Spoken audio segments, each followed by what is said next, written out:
సకల ఆశీర్వాదాల కారణభూతుడా నీకు వందనాలు. ఈ మంచి పునరుద్ధానపు దినాన్ని బట్టి నేను స్తుతిస్తూ ఉన్నాను ప్రభా. నీ పాద సన్నిధికి మమ్మల్ని ఆకర్షించుకున్న విధానాన్ని బట్టి నేను స్తుతిస్తున్నాను. ఇంతవరకు పాటల ద్వారా, స్తుతి ఆరాధన ద్వారా మీరు మహిమ పొందుకున్నందుకు స్తోత్రాలు. ఈ శ్రేష్టమైన సమయంలో నీ వాక్యము ద్వారా మాతో మీరు మాట్లాడండి. ఒక మనుషుడు మాట కొరకు ఈ స్థలానికి మేము రాలేదయ్యా, నీ మాట కొరకే స్థలానికి మేము వచ్చాం ప్రభా. నీ మాటలో శక్తి ఉన్నది, నీ మాటలో బలం ఉన్నది ప్రభా, నీ మాటలో జీవం ఉన్నది నా తండ్రి. నీ మాట సమస్త కార్యములు చేయగలవు గనుక ప్రభా, నీ దీనదాసునైన నన్ను నీ సిలువ చాటును మరుగుపరుచుకొని నీ కొలతలేని ఆత్మతో అభిషేకించి ప్రభా, నా నోట నీ మాటల నుంచి నీ ప్రజలతో మాట్లాడమని ప్రభా, అర్థం చేసుకునే మనసును, గ్రహించే హృదయమును, ఆచరించగలిగిన ప్రభా మంచి మనసును మీరు మాకు అందరికీ అనుగ్రహించమని యేసు నామములో అడుగుచున్నాము తండ్రి. Amen, amen, amen. అందరూ కూర్చుందాం. యేసుక్రీస్తు అతి శ్రేష్టమైన నామంలో మీ అందరికీ నా హృదయపూర్వకమైన వందనాలు. దేవుడు మిమ్మల్ని, మీ కుటుంబాలని దీవించునుగాక. అమ్మ కొంచెం సౌండ్ పెట్టరా. దేవుడు మిమ్మల్ని దీవించునుగాక. హల్లెలూయా.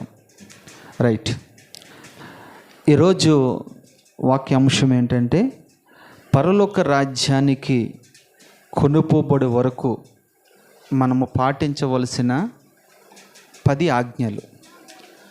మళ్ళా చెప్తున్నాను, పరలోక రాజ్యానికి మనము చేరే వరకు లేదా వెళ్ళే వరకు 10 ఆజ్ఞలు ఖచ్చితంగా మనము పాటించాలి.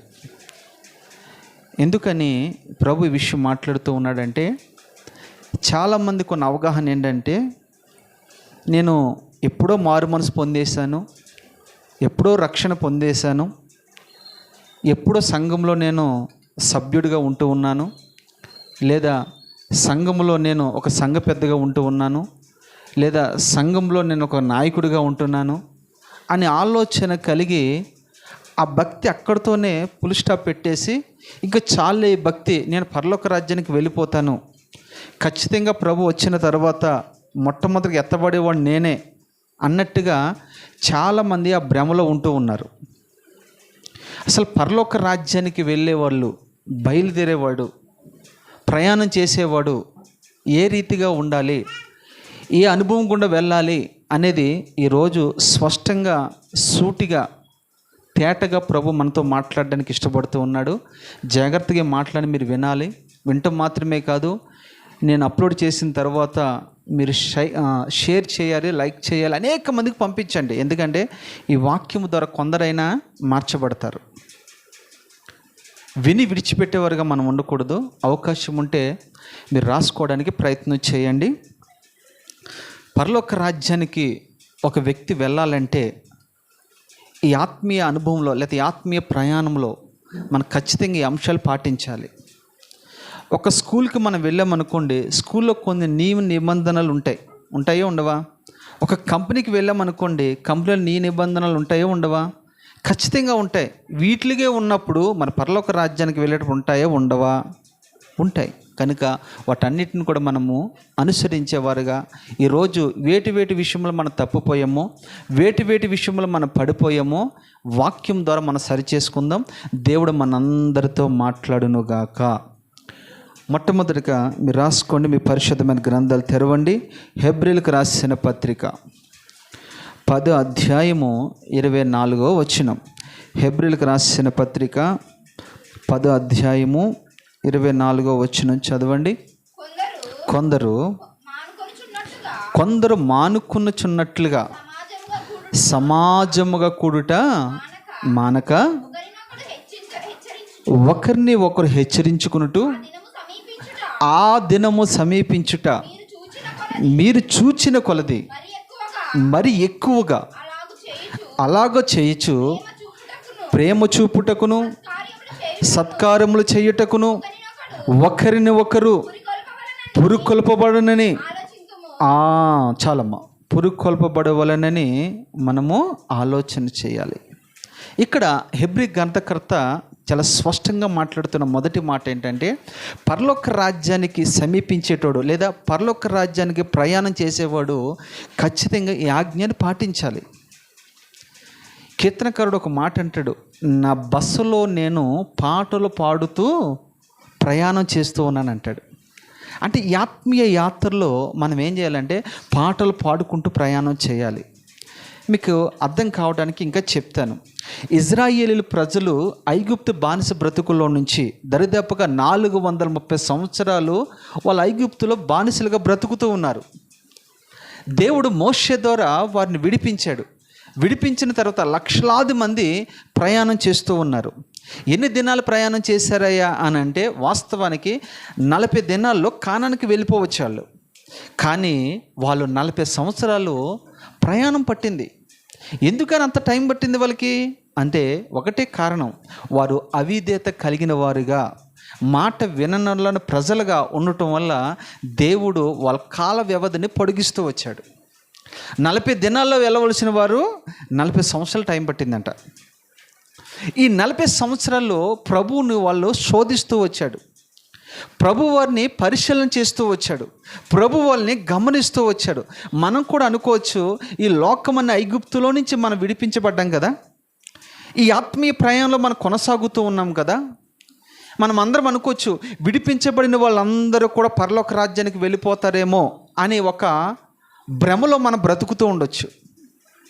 ఇది నీ అమాయకత్వం అనుకోవాలో, లేదా నీ బుద్ధిహీనత అనుకోవాలో, లేకుంటే నీకున్న ఆత్మీయ జ్ఞానం లేనితనం అనుకోవచ్చో నాకు అర్థం కాదు. కానీ ఖచ్చితంగా ప్రతి ఒక్కరు కూడా విడిపించబడిన వారందరూ కూడా పరలోక రాజ్యానికి వెళ్ళిపోవటం అనేది అంత కరెక్ట్ అయిన మాట కానే కాదు. ఇది నా మాట కూడా కానే కాదు. ఇది బైబిల్లో నుంచి మీకు చూపిస్తాను. ఇజ్రాయేల్ ప్రజలు దరిదాపు గంట 30 లక్షల మంది పైగా వారు విడిపించబడ్డారట. ప్రయాణం చేస్తూ ఉన్నారు. వాళ్ళందరికీ దేవుడు అన్నీ ఇస్తూ ఉన్నాడు. వాళ్ళకి వస్త్రాలు ఇచ్చాడు. వస్త్రం ఎక్కడ మాయబడలేదట. వాళ్ళ చెప్పులు కురసకాలేదట. వాళ్ళకి ఎక్కడ ఆహారము కొదవలేదట. బండ నుంచి నీళ్లు తెప్పిస్తూనే ఉన్నాడు. పరలోకం నుంచి మన్నాను కురిపిస్తూనే ఉన్నాడు. సముద్రంలో నుంచి పూరేలు రప్పిస్తూనే ఉన్నాడు. వాళ్ళకి ఏది కావాలో సమస్తము కూడా సమకూరుస్తూ ఉన్నాడు. ఒక్క మాటలో చెప్పాలంటే వాళ్ళు ఈ 40 సంవత్సరాలు ఎవ్వరు కూడా పొయ్యి వెలిగించలేదు. విచిత్రం ఏంటంటే ఇంతకే ఈ 30 లక్షల మంది పైగా విడిపించబడ్డారు కదా, కానానికి ఎంతమంది వెళ్ళారు చెప్పండి అమ్మా? 10 మంది వెళ్ళారా? లక్షల మంది వెళ్ళారా? వేల మంది వెళ్ళారా? ఎంతమంది వెళ్ళారు? ఇద్దరు వెళ్ళారు. ఆ ఇద్దరు కూడా ఎవరు తెలుసా? ఒక ఆయన యెహోషువ, రెండో ఆయన కాలేబు. ఎందుకు ఇంతమంది విడిపించబడిన తర్వాత కూడా ఇద్దరు వెళ్ళడం కారణం ఏంటి అంటే, ఈ యాత్రలో, ఈ బస యాత్రలో వారు ఏం చేశారు తెలుసా? పాటలు పాడుకుంటూ, దేవుని ఘనపరుస్తూ, దేవుని మహిమపరుస్తూ గురి యొద్దకే వారు పరిగెడుతూ ఉన్నారు. చాలామంది ఎందుకు విడిపించబడ్డారో, ఎందుకు నడిపించబడుతున్నారో, మనం ఎక్కడికి వెళ్తున్నామో, మన గమ్యం ఏమిటో తెలియకుండానే ప్రయాణం చేస్తూ ఉన్నారు. నీకు తెలుసా? నీకు ఎంత సీనియర్టీ ఉన్నా, నువ్వు సంఘంలో సంఘ పెద్దవైనా, నువ్వు పాటలు పాడే వ్యక్తివైనా, నువ్వు ఆరాధన చేసే వ్యక్తివైనా, నువ్వు వాక్యం ప్రకటించే వ్యక్తివైనా, గొప్ప ప్రార్థనాపరుడివైనా, గొప్ప పరిచారకుడివైనా, నువ్వేదైనా నువ్వు ఒకవేళ నీవు ఏ తలంతాన్ని నువ్వు కలిగి ఉన్నప్పటికీ కూడా ఖచ్చితంగా నేను ఏం చేయాలి తెలుసా? ఈ ఆజ్ఞలన్నీ మనం పాటించాలి. పాటిస్తున్నామా లేదా ఒకసారి నువ్వు ఆలోచన చేయి. మొట్టమొదటిగా హెబ్రీ గ్రంథకర్త ఇక్కడ అంటున్నాడు, మీరు సమాజంగా కూడుకునుట మానకూడదు. ఇలా కొందరు మానుకుంటున్నారు. అంటే ఆ మాటకున్న అర్థం ఏంటి? ఆ పై మాటలు అంటాడు, కొందరు మానుకుంటున్నారు, మీరు ఆ రీతిగా మానకూడదు. ఎందుకు మానుకుంటున్నారు చాలామంది అని ఆలోచన చేస్తే, ఈ రోజున ఇంటర్నెట్ ఓపెన్ చేస్తే చాలు, యూట్యూబ్ ఓపెన్ చేస్తే చాలు, ఫేస్బుక్ ఓపెన్ చేస్తే చాలు, టీవీ ఆన్ చేస్తే చాలు, ఫోన్ ఆన్ చేస్తే చాలు, ఎన్నో వర్తమానాలు వస్తూ ఉన్నాయి. అది ఎంతవరకు తెలుసా? కొంతవరకే. ఒక్క మాటలో చెప్పాలంటే మీకు అది ఎవరికి ఉపయోగపడుతుందో తెలుసా? మందిరానికి రాలేని వాళ్ళకి, కాలు చేతులు లేని వాళ్ళకి, గుడ్డివారికి, కుంటివారికి అది చెల్లిద్ది. నీకు నాకు అది చెల్లదు. మనకు ఆరోగ్యం ఇచ్చాడు, కాలు చేతులు బాగున్నాయి, వయసులో ఉన్నాము, మనం ఎందుకు మందిరానికి రావట్లేదు అని మనం అనుకుంటాము.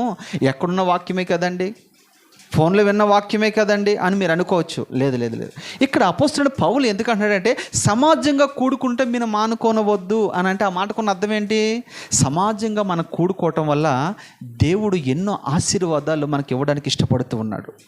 ప్రభు అంటాడు కదా, 10 ఆజ్ఞలు మీరు బాగా తెలుసు. మీకు 10 ఆజ్ఞలు ఒక ఆజ్ఞ ఉంటుంది, ఏంటి తెలుసా?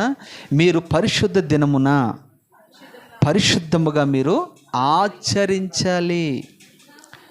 అంటే అది విశ్రాంతి దినము. 6 దినములు మీరు కష్టపడండి, 7వ దినము ప్రభు దినం, అది విశ్రాంతి దినము. ఆ దినము మనమందరం పరిశుద్ధముగాను పవిత్రముగాను యథార్థముగాను మనం దాన్ని ఆచరించేవారుగా ఉండాలి. మన వాళ్ళు చాలామంది ఏం చేస్తారు తెలుసా? ఆదివారం కూడా డ్యూటీలకు వెళ్ళిపోతారండి, ఆదివారం కూడా పనికి వెళ్ళిపోతారండి. వెళ్ళిపోవటం వల్ల నేను అడుగుతున్న చిన్న ప్రశ్న, ఆదివారం కూడా మీరు పనికి వెళ్తున్నారు కదా, ఆదివారం కూడా మీరు డ్యూటీకి వెళ్తున్నారు కదా, ఈ హైదరాబాద్ ప్రాంతంలో ఎన్ని ఇల్లులు కట్టారు చెప్పండి? ఎన్ని స్థలాలు కొన్నారు చెప్పండి? ఎన్ని కార్లు కొన్నారు చెప్పండి? సాతాను మిమ్మల్ని ఎంత భ్రమపరుస్తున్నాడంటే ఆలోచన చేయండి. ప్రభు ఒక మాట అంటాడు, యెహోషువ ఒక మాట అంటాడు, ఏం తెలుసా? నేను నా ఇంటి వారము యెహోవాను సేవించేదము. అంటే ఇజ్రాయేల్ సర్వసమాజం అంతా కూడా ఎవరు సేవిస్తున్నారు? వాళ్ళు ఎవరిని ఆరాధన చేస్తున్నారు అక్కడ? ఆ మాటకున్న అర్థం ఏంటంటే కొందరైతే విగ్రహారాధన చేస్తున్నారు, మరికొందరేమో ధనాపేక్ష కలిగిన వారుగా ఉంటున్నారు, మరికొందరేమో మాంస అపేక్ష కలిగిన వారుగా ఉంటూ ఉన్నారు, కొందరేమో లోకాశలతో వారు బ్రతుకుతూ ఉన్నారు. ఆ సర్వసమాజం అంతటిని చూసి విసికెత్తిపోయి యెహోషువ ఒక మాట అంటాడు, నేను నా ఇంటి వారము యెహోవాను మాత్రమే సేవించుచున్నా. ఆ మాట కూర్చున్న మీరు ఎవరైనా చెప్పగలరా? ఈ వాక్యము వింటున్న వాళ్ళు ఎవరైనా మాట చెప్పగలరా? నిజమే, నేను నా ఇంటి వారము ఆదివారము పెందల కడే దేవుని మందిరంలో మేము గడుపుతున్నామని గుండెల మీద చేయి వేసుకుని మీరు చెప్పగలరా? భర్త వస్తే భార్య రావట్లేదు, భార్య వస్తే భర్త రావట్లేదు, భార్య భర్తలు వస్తే పిల్లలు రావట్లేదు. ఏ కారణం ఏమిటి? అంటే ఆజ్ఞను అతిక్రమిస్తున్నామని కదా. ఆజ్ఞ అతిక్రమమే పాపము కదా, పాపం వల్ల వచ్చే జీతము మరణమే కదా. ఒకవేళ నీకు మరణం శారీరకంగా రాపోవచ్చు, కానీ ఆధ్యాత్మికంగా నువ్వు చనిపోయావు. సజీవులే కదా దేవుణ్ణి స్తుతించేవారు. మన్ను నిన్ను స్తుతించలేదు కదా, మృతులు మిమ్మల్ని స్తుతించలేరు కదా, పాతాళము నిన్ను స్తుతించలేదు కదా. సజీవులు కదా నిన్ను స్తుతించేది. సజీవుల సంఖ్యలో ఉంటే ఖచ్చితంగా దేవుని మనం స్తుతిస్తాం. ఇక్కడ ప్రభు చెప్తున్నమాట, 6 దినాలు మీరు కష్టపడండి, 7వ దినము విశ్రాంతి దినం. అది నా దినము, అది ప్రతిష్ఠితమైన దినం, అది నేను ఆశీర్వదించిన దినం. అది ఆ దినములో మీరు అందరూ వస్తే నేను మిమ్మల్ని ఆశీర్వదిస్తాను. ఇది మొదటి ఆజ్ఞ. ఈ ఆజ్ఞ ఎప్పటి వరకు పాటించాలి మనము? రక్షణ తీసుకునే మొదట్లోనా? రక్షించబడే మొదటి దినాల్లోనా? మందిరానికి వచ్చే మొదటి దినాల్లో చాలా చేస్తే? లేదు. నువ్వు పరలోక రాజ్యం వెళ్ళే వరకు కూడా, లేదా ప్రభు వచ్చే వరకు కూడా, లేదా నువ్వు ప్రభుని కలుసుకునే వరకు కూడా ఇది ఖచ్చితంగా ఇది నువ్వు పాటించాల్సిందే. ఎంతమంది పాటిస్తున్నారు ఈ మాటలు? సమాజంగా కూడుకుంటే మీరు మానొద్దు అంటాడు. దాని కింద మాటలో కూడా చదువున్నాను, ఏమంటాడు అక్కడ? ఒకరిని ఒకరు హెచ్చరించు. అంటే ఎలా హెచ్చరించుకోవాలి మనము? ఒకవేళ ఉదాహరణకు మీకు అర్థం కావడం చెప్తాను. ఇప్పుడు మీరే మందిరానికి వచ్చారు, నీ భర్త రాలేదు, అప్పుడు భర్త నువ్వేమన్నా తెలుసా? హెచ్చరించాలి, బుద్ధి చెప్పాలి, సరి చేయాలి. అయ్యా నువ్వు 6 దినాలు కష్టపడ చాలు, 7వ దినం మన ప్రభు మందిరానికి వెళ్ళాలి. నీ పిల్లలను హెచ్చరించాలి, నీ భర్తను హెచ్చరించాలి, నీ భార్యను హెచ్చరించాలి, నీ బంధువులను హెచ్చరించాలి, నీ రక్త సంబంధికులను హెచ్చరించాలి. హెచ్చరించి బుద్ధి చెప్పేవాడుగా మనం ఉండాలి. బుద్ధి చెప్పేవాడుగా నువ్వు ఉండాలంటే ముందు నువ్వేమై ఉండాలి? బుద్ధి వచ్చేవాడుగా ఉండాలి. అందరూ గద్దించలేరు, అందరూ బుద్ధి చెప్పలేరు. అలా నువ్వు చేయాలంటే మొదటగా నీకు బుద్ధి వచ్చి ఉండాలి. ఒకవేళ మీ ఆయన ఆదివారం డ్యూటీకి వెళ్తున్నాడు అనుకోండి, వెంటనే నువ్వు అనాలి, హెచ్చరించు, అయ్యా ఈ రోజు వెళ్ళకపోతే నష్టమే వచ్చింది. వెళ్ళి ఏం సాధించావు నువ్వంట? వెళ్ళి ఎన్ని బిల్డింగ్లు కట్టావు మనము? వెళ్ళి ఎన్ని ఫ్లాట్లు కొన్నా నువ్వు? మనే ఆదివారం మందిరానికి మనం వెళ్ళాల్సిందే అని ఒక స్త్రీగా నువ్వు ఆ రీతిగా నువ్వు ఉండగలిగితే, ఒక పురుషుడిగా ఆ రీతిగా నువ్వు మాట్లాడగలిగితే బైబిల్ ఒక మాట రాయబడి ఉంటుంది, సామెతల గ్రంథంలో మీరు చదివితే చూడొద్దు కానీ ఒక మాట వినండి. జ్ఞానవంతురాలు తన ఇంటిని కట్టుకును. జ్ఞానవంతురాలంటే ఓన్లీ అది స్త్రీకి సంబంధించిందే కాదు, పురుషుడికి కూడా సంబంధించింది అది. బైబిల్లో స్త్రీ అని పురుషుడని భేదమేమీ లేదు. అంటే ఒక ఇంటిని కట్టుకోవాలంటే తెలుసా మనకేముండాలి? జ్ఞానం ఉండాలి. మూర్ఖురాలు తన ఇంటిని కట్టుకుందట, ఏమైంది? ఓడబెరుక్కుంటుంది. నీ చేతులారా నీవే నీ కుటుంబం నాశనం చేసుకుంటున్నావు. దేవుని మందిరానికి రాకుండా నువ్వేమీ సాధించలేవు. అది నీ వ్యాపారంలో కావచ్చు, నీ చేతి పనిలో కావచ్చు, నీ ఉద్యోగంలో కావచ్చు. నువ్వు ఏ ప్రయత్నం చేసినా దేవుని కాదని నువ్వు బ్రతికి బట్ట కట్టలేవు. మొట్టమొదటిగా ప్రాధాన్యత మనము దేవునికి ఇచ్చేవారుగా ఉండాలి. దేవుని సన్నిధికి మనం ఇచ్చేవారుగా ఉండాలి. దేవుని ప్రేమించేవారుగా మనం ఉండాలి. అదే సామెతలో చూడండి, నన్ను ప్రేమించు వారిని నేను ఆస్తికి కర్తలుగా చేసేదని అంటాడు. అంటే దేవుని మందిరాన్ని మొట్టమొదటి నువ్వు ప్రేమించు, అప్పుడు నేనేం చేస్తాడు తెలుసా? ఆయన ఆస్తికి కర్తగా చేస్తాడు. నీకు ఆరోగ్యం ఇస్తాడు, నీకు ఐశ్వర్యం ఇస్తాడు, నీకు సమాధానం ఇస్తాడు, నీకు నెమ్మదినిస్తాడు, నీకు శాంతినిస్తాడు నా ప్రభు, నీకు ఐక్యతనిస్తాడు నా ప్రభు. కాకపోతే మనం ఒక్క పని చేయాలి, ఏంటి తెలుసా?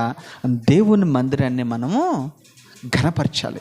నన్ను ఘనపరచు వారిని నేను ఘనపరుస్తాను, నన్ను తృణీకరించు వారిని నేను తృణీకరిస్తాను. మీరు ఒకరిని ఒకరు హెచ్చరించుకోండి, ఒకరికి ఒకరు బుద్ధి చెప్పుకోండి, ఒకరిని ఒకరు సరి చేసుకోండి. నీకు తెలుసా, మీ ఇంటిళ్ళ పాదులో కనీసం ఒకరికైనా బుద్ధి ఉంటే ఏం చేస్తారు? ఆదివారం అయ్యా మందిరానికి వెళ్దాం రండి, పెందల కాడే లేచాలి. మార్తా మరియా పెందల కాడే ప్రభుని వెతికారండి. ఎప్పుడు వెతికారు వాళ్ళు? పెందల కాడే వెతికారు. వాళ్ళకి వెతుకడం వల్ల ఏం జరిగింది వాళ్ళ జీవితంలో అని అంటే, తన తమ్ముడైన లాజర్ని బ్రతికించుకోగలిగారు. తెలుసా మీకు ఆ విషయం?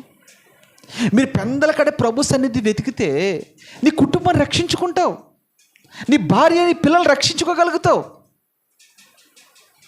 అంత మాత్రమే కాదు, నిశ్చయముగా నీ చేతుల కష్టజీతం నీవే అనుభవిస్తావు. ఈ ఆశీర్వాదం అంతా ఎక్కడుంది? మందిరంలోనే ఉంది, ప్రభుని వెతకటంలోనే ఉంది. పరలోక రాజ్యం వెళ్ళే వరకు నీవు నేను చేయవలసింది ఏంటి తెలుసా? క్రమముగా మందిరానికి రావాలి. ఒక వారం వచ్చి మరొక వారం మానేయటం కాదు, ఒక నెల వచ్చి మరొక నెల మానేయటం కాదు, ఒక సంవత్సరం భక్తి చేసి మరొక సంవత్సరం మానేయటం కాదు. ఇది రోజు నీ ఆనవాయితీకి నీకు ఒక ప్రక్రియగా ఉండాలి, ఒక సాధనంగా ఉండాలి. భక్తి అనేది ఒక సాధనం, రోజు చేయాలి. ఇది ఒక్క మాటలో చెప్తాను మీకు అర్థం కావడానికి. 3 పూట్ల భోజనం చేయటం ఎంత అవసరమో చెప్పండి, భక్తి చేయటం కూడా అంతే అవసరం. ఈరోజు ప్రభు త్వరగా వచ్చాడనుకో, ఎంతమంది ఎత్తబడతాం మనము? ఎంతమంది విడిచిపెట్టబడతాం మనము? నీ కుటుంబంలో నువ్వే ఆలోచన చేయి, అసలు నువ్వే ఎత్తబడతావా? అప్పుడు నువ్వెంత ఏడ్చినా ప్రయోజనం లేదని ప్రభు పేట మీకు మనవి చేస్తున్నాను. దావీదు అదే అంటాడు, నా బస్సులో నేను పాటలు పాడుతూ యాత్ర చేస్తూ ముందు కొనసాగుతూ ఉన్నాను. దేవునికి మహిమ కలుగునుగాక. ఎవరి దావీదు? గొప్ప రాజు. ఎవరి దావీదు? ఇజ్రాయేలులకు 2వ రాజు. ఎవరి దావీదు? దినముకు 7 మార్లు దేవుని స్తుతించేవాడు. ఎవరి దావీదు? దినముకు 3 మార్లు ప్రభువుని ప్రార్థించేవాడు. సుబుద్ధి కలిగిన వాడైనా, కృతజ్ఞత మనసు కలిగిన వాడు. అందుకనే దావీదు మనసు ఎట్టిదో నా మనసు కూడా అట్టిదే అని అంటాడు. దావీదుని బట్టి పట్టణం నేను కాపాడుతూ ఉన్నానని ప్రభు ఖచ్చితంగా సెలవిచ్చాడన్నమాట. నేను అంటాను, నువ్వే సరైన భక్తి చేస్తే నిన్ను బట్టి నీ కుటుంబాన్ని కాయడా, నిన్ను బట్టి ఈ సంఘానికి దేవుడు కాయడా, నిన్ను బట్టి ఈ పట్టణాన్ని దేవుడు కాయడా. చూడండి, సొదొమ గొమొర్రా దేవుడు నాశనం చేయడానికి వెళ్తూ ఉన్నాడు, కానీ ఒక స్నేహితుడు ఉన్నాడు ఆయనకి. ఎవరైనా? అబ్రహాము దగ్గరికి వచ్చి అంటాడు, అయ్యో నేను సొదొమ గొమొర్రాని కాల్చకుండా నేను ఈ మాటను లేదా ఈ కార్యమును దాచిపెట్టేదనా అంటే ఎవరికి చెప్పాలి? ఇది స్నేహితుడికి చెప్పాలి. నీకు ఎంత బాధ ఉన్నా ఒకవేళ భర్తకు చెప్పినా చెప్పకపోయినా ఖచ్చితంగా స్నేహితులు చెప్తారా లేదా? కానీ అబ్రహాము తనకు స్నేహితుడిగా ఉన్నాడు కనుక సొదొమ గొమొర్రాని కాలుస్తాను అనే విషయము ఎవరికి చెప్తున్నాడు? నేను అంటాను, ఒకవేళ అబ్రహాముకు చెప్పకపోతే ఏం జరిగేది? లోతు బ్రతికుండేవాడా? లోతు కుటుంబం బ్రతికుండేదా? చనిపోయేది. నీకు తెలుసా, నువ్వు దేవునికి భక్తుల స్నేహితుడిగా మార్చబడితే ఒకవేళ దేవుని ఉగ్రత నీ ఇంటి మీదకి రాబోతుందంటే మొట్టమొదటి నీకు తెలియపరుస్తాడు. నీ భర్తకి ఏదైనా అపాయం రాబోతుందంటే మొట్టమొదటి నీకు తెలియపరుస్తాడు నా దేవుడు. ఎందుకంటే నీవు దేవునికి అంత సన్నిహితంగా ఉండాలి, అంత స్నేహితులుగా మనం ఉండాలి. మనము సమాజముగా కూడుకునట మానకూడదు. ఎప్పుడు వరకు ఇది? ప్రభు రాకడ వచ్చే వరకు, లేదా నువ్వు దేవుని కలుసుకునే వరకు, లేదా దేవుడు నిన్ను కలుసుకునే వరకు ఖచ్చితంగా ఈ ప్రక్రియను మనము కొనసాగించదుముగాక. ఇది మొదటి ఆజ్ఞ. రెండో ఆజ్ఞ కూడా మనం చూద్దాం. 1 కొరింథీయులకు రాసిన పత్రిక 11:26 వచనం. 1 కొరింథీయులకు రాసిన పత్రిక, మీరు ఈ రొట్టెని తిని ఈ పాత్రను తాగినప్పుడల్లా ప్రభు వచ్చే వరకు చూడండి, ఆయన మరణమును మీరు ప్రచురమారు. చాలన్న ఇక్కడ చూడండి. రెండవదిగా మనం చేయవలసిన పని ఏంటి తెలుసా? ప్రభు బల ఆరాధనలో మన క్రమముగా పాలు పొందాలి. నేను చాలాసార్లు మీకు చెప్తాను కదా, ప్రభు బల ఆరాధనని చాలామంది నిర్లక్ష్యం చేస్తారు. అదేదో బేకరీలో దొరికిన రొట్టె అనుకుంటాం మనం చాలామంది. అదేదో ద్రాక్షలు కొన్ని పిండేసి తీసుకొచ్చి మనకి ఇస్తున్నారు అనుకుంటాం మనం. లేదు. దాని గురించి నీకు నిజంగా అవగాహన ఉంటే ప్రభు బల ఆరాధన రోజుని ఎంత పవిత్రంగానో, ఎంత నిష్టగా మనం ప్రభు సన్నిధిలో గడపాలో, ఎంత నిష్టగా ప్రతిష్టతతో ఆయన రొట్టెను, ఆయన ద్రాక్షరసను మనం తాగాలో, మనం తీసుకోవాలో మనకు అక్కడ అవగాహన వస్తుంది. మీకు ఒక మాట చెప్తాను. ఇజ్రాయేలు ప్రజలు ఇప్పుడుకి ఈ రోజు కూడా విశ్రాంతి దినమును వాళ్ళు పాటించాలంటే వారు శుక్రవారమే వాళ్ళు ఏం చేయాలి తెలుసా? ఏ పని చేయరట. కనీసం పశువులకి మేత కూడా పెట్టరంట వాళ్ళు.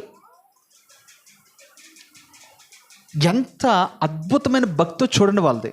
చేస్తే అలాంటి భక్తి చేయాలి మనం. మీకు అర్థం కావడానికి చెప్తాను. యోనాతాన్, క్షమించండి, ఒక ప్రవక్త ఉన్నాడు.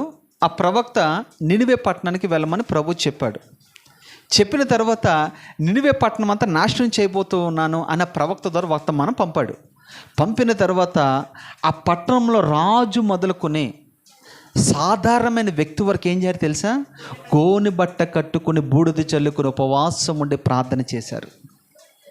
ఎందుకు? అంత నిష్టగా వాళ్ళు ఉండటం వల్లనే దేవుని యొక్క ఉగ్రత ఏమవుతుంది? వాళ్ళ మీద నుంచి తప్పించబడుతూ ఉంది. ఇక్కడ మనం ఏం చేయాలి తెలుసా? ప్రతి నెలకొకసారి, ప్రతి వారం కాదు మనం ఇచ్చేది, నెలకొక పర్యాయం మనం ఇస్తూ ఉన్నాం కనుక ప్రతి వ్యక్తి కూడా ఏం చేయాలి తెలుసా? లోకుల నుంచి ప్రత్యేకించబడి మారు మనసు పొంది రక్షణ పొంది ప్రతి వ్యక్తి కూడా, సంఘంలో చేర్చబడిన ప్రతి వ్యక్తి కూడా ఏం చేయాలి తెలుసా? ప్రభు యొక్క శరీరమును ఆయన రక్తమును మనం తిని త్రాగేవారుగా ఉండాలి. తిని తాగడం వల్ల ఏం జరిగిద్ది అని అంటే మనము నూతన బలం పొందుకుంటాం. తిని త్రాగడం వల్ల ఏమవుతుంది అని అంటే నీ శరీరము ద్వారా నేను ఏది జయించలేకపోతున్నావో వాటన్నిటిని జయించటానికి ఆ యొక్క శరీరము, ఆయన రక్తము మనలో పని చేస్తూ ఉంటుంది. ఇది ఏం చేయమన్నాడు? క్రమముగా శిష్యులందరూ కూర్చోబెట్టి చెప్తూ ఉన్నాడు. ఇది నేను రాకడ పర్యంతం, నేను తర్వాత వస్తూ ఉన్నాను కదా, వచ్చే వరకు కూడా మీరు దీన్ని జ్ఞాపకము చేసుకునిడి. ఎంతమంది ప్రభు రక్తము శరీరము తింటూ ఉన్నారు? తినకపోతే ఖచ్చితంగా చెప్తున్నాను, నిత్య రాజ్యముకు లేదు. నా శరీరము తిని నా రక్తము త్రాగిన వాడే నిత్య జీవమునకు, అవునా కదా, చెప్పడే లేదా? నిత్య జీవానికి వెళ్ళాలంటే ఆయన శరీరమును ఆయన రక్తమును మనం ఖచ్చితంగా తిని తాగేవారుగా ఉండాలి. ఎప్పుడు వరకు అది చేయాలి? ఒక వారం చేస్తే చాలా? ఒక నెల చేస్తే చాలా? కొన్ని సంవత్సరాలు చేస్తే చాలా? లేదు. ఆయన రాకడ పర్యంతము వరకు కూడా మనం ఇది క్రమముగా చేయవలసిన రెండవ ఆజ్ఞ. ఒకవేళ మీలో ఎవరైనా బాప్తిజం తీసుకోకపోతే త్వరగా తీసుకోవడానికి ప్రయత్నం చేయండి. ఒక మాట నేను చెప్తాను మీకు అర్థం కావడానికి. ఒక మహాసభలు అవుతూ ఉన్నాయి ఒక ప్రాంతంలో. ఆ సభల్లో ఒక దైవజనుడు 3 దినాలు వర్తమానం చెప్తూ ఉన్నాడు. మొదటి దినము రెండో దినము చూస్తే ఆయన కళ్ళ ముందు ఒక యవనస్తురాలట ఒక డైరీ తీసుకుని రాసుకుంటూ ఉందంట. 3వ రోజున ఖచ్చితంగా నేను మెసేజ్ అయిపోయిన తర్వాత బాప్తిసాలు ఇస్తాను అని అంటే ఆమె డైరీలో ఏదో రాసుకుంటూ కింద కూర్చుండిపోయిందంట. కూర్చుండిపోయిన తర్వాత ఏం జరిగింది అనంటే ఆయన సభ ముగించుకున్నాడు. రెండో రాత్రి సభ ముగించుకుని తన లాడ్జికి వెళ్ళిపోయిన తర్వాత ఆయన లాడ్జికి వెళ్ళిన గంట తర్వాత ఎవరో డోర్ కొడుతూ ఉన్నారట. ఎందుకు డోర్ కొడుతున్నారయ్యా అని ఈ సమయంలో నన్ను ఎందుకు డిస్టర్బ్ చేస్తున్నారు అన్నట్టుగా కోపంగా బయటకి వచ్చి డోర్ ఓపెన్ చేస్తే ఎవరైతే ఆయన పిలిచారో ఆయన వచ్చి డోర్ కొడుతున్నాడట. అయ్యా ఈ సమయం వచ్చేవేంటి, దేని కారణం ఏంటని అడిగితే అని చెప్పాడు, అయ్యా ఏమి లేదు, మన సభకు వచ్చే ఒక తల్లి ఒక అమ్మాయి ఒక యవ్వనస్తురాలు రోడ్డు మీద యాక్సిడెంట్ అయి చనిపోయింది అయ్యా అని. అది నాకెందుకు చెప్తున్నాను అంటే, అయ్యా మన వాక్యం విన్నామే, మన సభకు వచ్చినామే అని అంటే గవగవ దైవజనుడు అయ్యో ఏమైందని పరుగున ఆ లాడ్జ్ ముండ రోడ్డు దగ్గరికి వెళ్ళినంటే ఆ దైవజనుడు ఏం చూశాడు తెలుసా? కేవలము ఈ డైరీ ఓపెన్ చేసి చూశాడట. డైరీ ఓపెన్ చేసి చూస్తే అక్కడ ఏం రాయబడింది తెలుసా? అయ్యా ఈ సంవత్సరం కాదు, వచ్చే సంవత్సరము ఇదే సభల్లో నేను రక్షణ తీసుకుంటానని చెప్పిందట. ఆ మాట విన్నంటే ఒక ఆత్మ నరకానికి వెళ్ళిపోయిందే అని ఆ దైవజనుడు గుండెలు బాదుకుంటూ ఏడ్చాడట. సమయము నీ చేతిలో నా చేతిలో లేదు. ఓ మనుషుడా, నీ జీవం ఏ పాటిది? ఇంతలో కనబడి అంతలో మాయమైపోయి ఆవిరిలాంటిది కదా, గడ్డి పువ్వు లాంటిది కదా నీ జీవితము, ఆవిరిలాంటిది కదా నీ జీవితము, గాలిలో బుడగలాంటిది కదా మన జీవితము. దీనికి వాయిదా వేస్తున్నావా? ఇది నేడే రక్షణ దినము. ఎవరు వాయిదా వేయకుండా ప్రతి ఒక్కరు కూడా ప్రభు పెట్టిన సిద్ధాంతం ఏంటి తెలుసా? మీరు మారు మనసు పొంది రక్షణ పొందిన తర్వాత ఇదిగో ప్రతి నెల క్రమముగా నా శరీరమును తినండి, నా రక్తమును త్రాగండి. ఇది క్రమంగా మనం చేస్తున్నామా? చాలామంది అండి బాప్తిజం తీసుకున్న తర్వాత బల్ల తీసుకోవట్లేదు. ఇది ఎక్కడ విచిత్రమో కానీ. అంటే నేను అనుకుంటాను ఎందుకు తీసుకోవట్లేదని అంటే ఒకటే, దానికి ఆన్సర్ ఒకటే. ఏంటి తెలుసా? అతనికి బాప్తిసం అనే అవగాహన అతనికి లేదు, మారు మనసు అనే అవగాహన అతనికి లేదు, పాపక్షమాపణ అనే అవగాహన అతనికి లేదు, దైవ ప్రత్యక్షత అతనికి లేదు, వాక్య ప్రత్యక్షత అతనికి లేదు. లేకపోవటం వల్ల దాని విలువ అతనికి తెలియలేదు. ఉదాహరణకు ఒక మాట చెప్తాను, ఇంకొకటి అర్థం కావడానికి మీకు. ఒక తల్లికి ఒకే ఒక కుమారుడు ఉన్నాడు, భర్త చనిపోయింది. ఆ తల్లి ఎంతో వ్యవసాయ పని చేసి, కూలీ నాలి పని చేసి, తన శరీరం అంతా నలగొట్టుకుని ఒక కుమారుని ఇంజనీరింగ్ చదివించిందట. చదివించిన తర్వాత ఆ కుమారుడికి కొంచెం డబ్బు కూడబెట్టి అమెరికాలో సీట్ వచ్చేటట్టుగా చేసి అమెరికా పంపించిందంట. పంపించిన తర్వాత ఎంతో కొంత అప్పు చేసి అమెరికా పంపించిన తర్వాత తన కుమారుడికి వెళ్ళేటప్పుడు ఒక మాట చెప్పిందంట, అయ్యా నీ మీద కొన్నంత ఆశలు పెట్టుకున్నాను, ఎందుకంటే అప్పులన్నీ నువ్వే తీర్చాలి నాన్న, నా వయసు అయిపోయింది, నా సమయం కూడా గతించిపోతుంది, ఊరంతా అప్పులు ఎక్కువైపోయినాయి, నువ్వు వెళ్ళాలి త్వరగా, నువ్వు అక్కడ డ్యూటీ చేయాలి, నువ్వు డబ్బు పంపించాలి, ఈ అప్పు అంతా నేను తీర్చాలి అన్నాడట అని ఆ తల్లి చెప్పిందంట. చెప్తే సరే అమ్మా అని అన్నట్టుగా తల ఊపి, అతను మంచి భయభక్తులు కలిగిన బిడ్డ అనమాట, తల్లిని చాలా ప్రేమించే బిడ్డ అనమాట. సరే అమ్మా అని అంటూ అమెరికా వెళ్ళాడట. వెళ్ళిన తర్వాత ఒక సంవత్సరం తర్వాత నుంచి ఏం చేయాలి తెలుసా? ఉద్యోగంలో స్థిరపడిన తర్వాత ప్రతి నెల చెక్కులు పంపిస్తున్నాడట. ఎవరికి? ఆ తల్లికి. ఒక్కొక్క చెక్ వాల్యూ ఎంత అంటే 50,000 రూపాయలు. అలా ఎన్ని చెక్కులు పంపించాడనంటే దరిదాపుగా 100 చెక్కుల పైన పంపించాడంట. కానీ దాని విలువ ఏంటో ఆ తల్లికి ఇంతకీ తెలియదు. అది చెక్ అని, అది మారిస్తే డబ్బులు వస్తాయని అని ఆ విషయం అవగాహన తనకు తెలియక అదంతా ఏం చేయాలని తెలిసి వచ్చిన ప్రతి కాగితం కూడా బైబిల్లో పెట్టుకుంటూ ఉందంట. దరిదాపుగా 100 అయినాయి అంట. ఈలోగా అప్పుల అందరూ మీద పడుతున్నారా. ఏందమ్మా నీ కొడుకు అన్నావు, అది అన్నావు, ఇది అన్నావు, అప్పులు తీర్చవని ఆ తల్లిని రోజు కూడా ఏం చేస్తున్నారట, వేధిస్తూ ఉన్నారట, వేదన చేస్తున్నారట, గొడవ పెడుతూ ఉన్నారట, ఇబ్బందులు పెడుతూ ఉన్నారట. అయ్యా ఈరోజు పంపిస్తాడు, రేపు పంపిస్తాడు, ఈ రోజు పంపిస్తాడు, రేపు పంపిస్తాడు, మీ అప్పు కట్టేస్తాను అని సర్దుకుంటూ పోతుందట. తీరా ఒక 5 సంవత్సరాల తర్వాత ఆ తమ్ముడు పంపించిన డబ్బులన్నీ కూడా మా అమ్మ ఏం చేసిందో, ఎంత పొలం కొందో, ఎంత స్థలం కొందో, ఎంత బ్యాంక్ బ్యాలెన్స్ చేసిందో అని కాస్త చూడడానికి, తల్లిని కూడా చూడడానికి అమెరికా నుండి వచ్చాడట.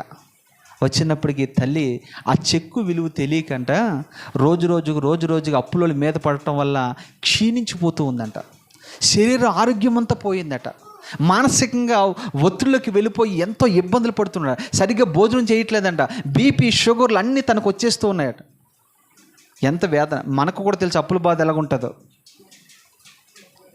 అలా అయిన తర్వాత ఆ తమ్ముడు వచ్చి వాళ్ళ అమ్మ దగ్గరికి వచ్చి, అమ్మ ఎక్కడెక్కడ ఏమేమి కొన్నా చూపించమ్మా అని అంటే, అరే నువ్వు ఎప్పుడు డబ్బులు పంపించావురా, అప్పుల మీద పడుతూ ఉన్నారా అని అంటే, అదేంటమ్మా నేను నీకు డబ్బు పంపించాను కదా, ఏ డబ్బులు అని అంటే, నీకు కొన్ని స్లిప్పులు పంపించాను కదా, చెక్కులు పంపించాను కదా, ఏ అమ్మా అని అంటే బైబిల్ చేసి ఓపెన్ చేసి చూపించిందంట.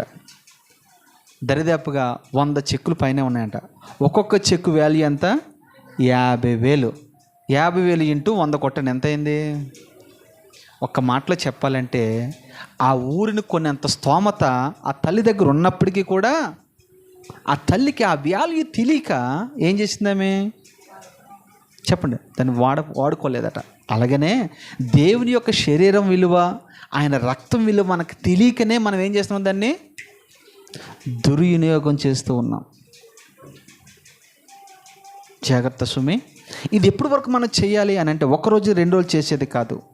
దేవుడు రాకడ పర్యంతము వరకు ప్రభు బలలో మనము చెయ్యి వేసేవారుగా ఉందుముగాక. అది చాలామంది ప్రభు బలలో చెయ్యి వేస్తూ ఉన్నారు, చాలామంది బలహీనలు అయిపోతున్నారంట. మళ్ళీ ఇక్కడ ఎందుకని, వాళ్ళు పరీక్షించుకోకుండానే, ఇది కూడా ఉంది మళ్ళీ ఇక్కడ ఏమన్నారు, వాళ్ళు పరీక్షించుకోకుండానే, సరి చేసుకోకుండానే, వాళ్ళ ప్రవక్తను సరి చేసుకోకుండానే వాళ్ళు ఏం చేస్తున్నారు, నెల వచ్చింది కదా, ఇది రోజు మొదటి వారం కదా, అయ్యగారు మనకు బల్ల ఇస్తారు కదా, మనం తీసేసుకుందాం, తినేద్దాం, మనకు ఆరోగ్యం అనుకుంటున్నారు. అలాంటి వాళ్ళు ఎక్కువగా బలహీన పడిన వాళ్ళు ఎక్కువగా ఉన్నారట. ఉన్నారా లేదా? అందుకనే నువ్వు మందిరంకి వెళ్ళినప్పుడల్లా నీ ప్రవక్తను అంతటిని కూడా బహు జాగ్రత్తగా చూసుకోవాలి. ఎందుకని, భక్తిహీనుల్లాగా మనం ఉండకూడదు. వాక్య అవగాహన లేకుండా నువ్వు ప్రభు బలలో చేయి వేస్తే ఆ శాపము నీ మీద, నీ కుటుంబం మీద ఏలుబడి చేస్తూనే ఉంటుందని ప్రభు పేట మీకు మనవి చేస్తూ ఉన్నాను. ఒక్క భోజనం చేయాలంటేనే కాలు చేతులు శుభ్రంగా చేసుకుని భోజనం చేస్తాం కదా, మరి ప్రభు బల్ల తీసుకోవాలంటే ఎంత నిష్ఠ ఉండాలి, ఎంత పరిశుద్ధత ఉండాలి, ఎంత యథార్థత మనలో ఉండాలి చెప్పండి. ఉండాలా వద్దా? మీకు మళ్ళీ చెప్తాను. ఇజ్రాయిల్ ప్రజలంట యెహోవా అను మాట రాయాలంటేనంట శుభ్రంగా స్నానం చేసి వచ్చి రాస్తారంట ఆ మాట. రెండోది తెలుసా, బైబిల్ చదువుతున్నప్పుడు యెహోవా అనే మాట వాళ్ళు కనబడినప్పుడు అంట వెంటనే కాలు చేతులు శుభ్రం కడుక్కొని వచ్చి ఇలాగా యెహోవా, అంత భయం అంట వాళ్ళకి. మనకు ఆ భయం లేక, భక్తి లేక మన కుటుంబాల్లో, మన జీవితాల ఆశీర్వాదం అనేది లేదు. యెహోవా యందు భయభక్తులు కలిగిన వారు ఈ రీతిగా, అవునా కదా, భయభక్తులు కలిగి మనం ఉంటే ఖచ్చితంగా నువ్వు 100కి 100 ఆశీర్వదించబడతావు. నువ్వు అప్పించేవాడుగా ఉంటావు, నువ్వు తలమణికగా ఉంటావు, నువ్వు అనేక మందికి సహాయం చేసేవాడుగా ఉంటావు. యెహోవా యందు భయభక్తులు కలిగిన వారు, ఇదిగో ఇంటిలోకి వచ్చిన వారు దీవించబడుతున్నారు, ఇంటిలో నుంచి బయటికి వెళ్ళినా వాళ్ళు దీవించబడతారు. పొలంలో ఉన్నవాళ్ళు, పట్టణంలో ఉన్నవాళ్ళు, వారి పిండి పిసికి తొట్టె కూడా వారిది దీవించబడుతూనే ఉంటుంది. కారణం ఒకటే, భయభక్తులు కలిగిన జీవితం మనకు ఉండాలి. ఇది 2వ ఆజ్ఞ. 3వదిగా మనం చూద్దాం. యాకోబు రాసిన పత్రిక, క్షమించండి, 1 దెస్సలోనికి రాసిన పత్రిక 3:12. 1 దెస్సలోనికి రాసిన పత్రిక 3:12.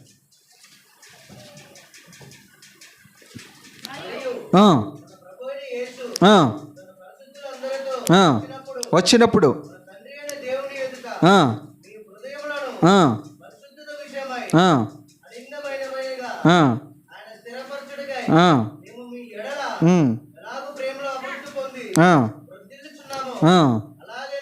మీరు కూడా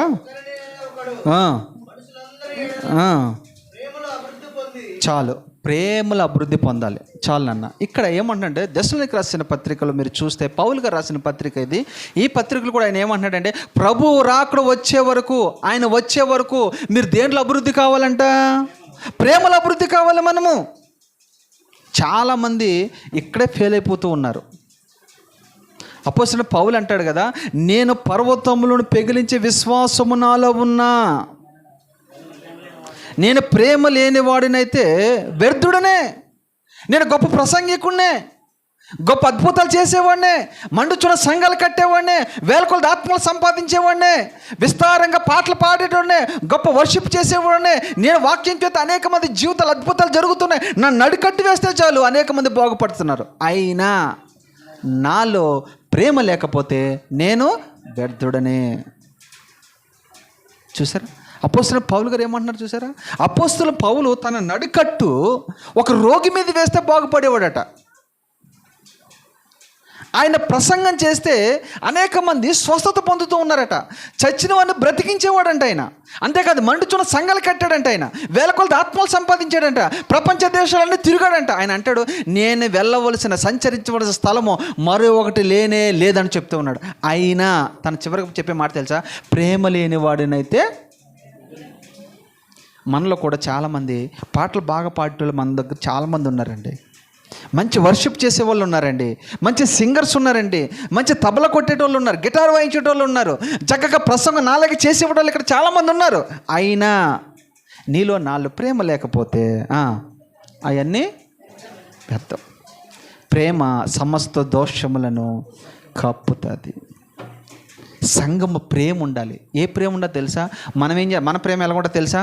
ఈరోజు మనం పెట్టినోడికే మనం పెడతాం. అవునే కదా? ఇదే మన ప్రేమ. ఈ ప్రేమ చెల్లిద్దా? ఎవరికి పెట్టాలి మనము? అసలు ప్రేమ అంటే ఏంటి తెలుసా? యేసుక్రీస్తు ప్రభువారు చెప్తారు, నీ శత్రువు ఇంట నీవు భోజనము సిద్ధపరచాలి. నీ శత్రువును భోజనం పెట్టాలి. నీ శత్రువును ప్రేమించాలి. శత్రువు మనం ప్రేమిస్తామా? మన సొంత అత్తనే ప్రేమించాం మనం. ఇక శత్రువుని ప్రేమిస్తాం మనం? తోటికోళ్ళనే ప్రేమించాం మనం. ఇంకేం ప్రేమిస్తాం జనాల్ని? సంఘములో ఒకరిని ఒకరు ప్రేమించుకునే తనం లేదండి.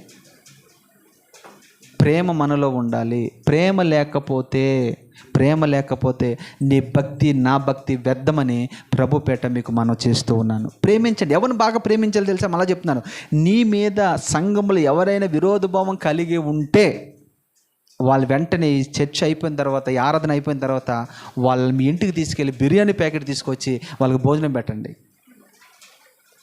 లేదా దూరంగా ఉంటే కనుక ఫోన్ చేసి మాట్లాడండి, అమ్మ నన్ను క్షమించండి. ఒకవేళ తప్పు నీది లేకపోయినా నువ్వు ఆ రీతికి అడిగితే ఏమైతే తెలుసా?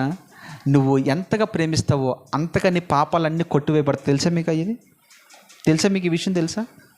ఇప్పుడు ఒక మాట చెప్తాను మీకు అర్థం కావడానికి. చాలామంది పుణ్యం కావాలంటే ఏం చేస్తారు తెలుసా?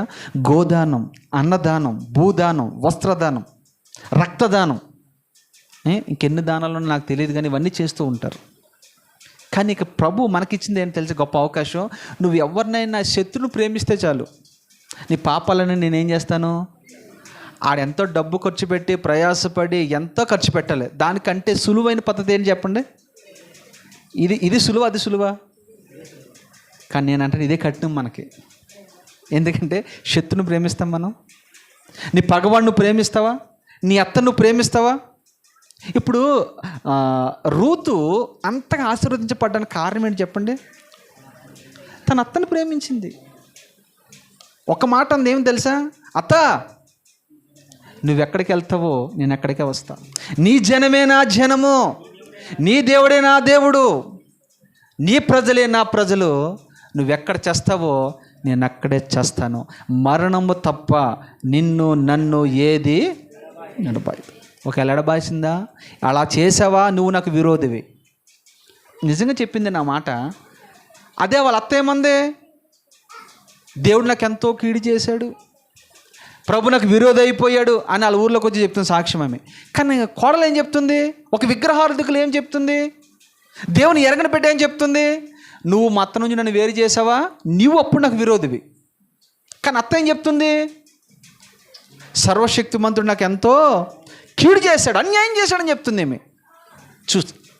అంటే ఇక్కడ ఈ మాటకున్న అర్థం ఏంటంటే, నామకద్ద క్రైస్తవులకి అప్పుడే దేవుని నమ్ముకున్న వాళ్ళకి ఎంత తేడా ఉందో చూడండి.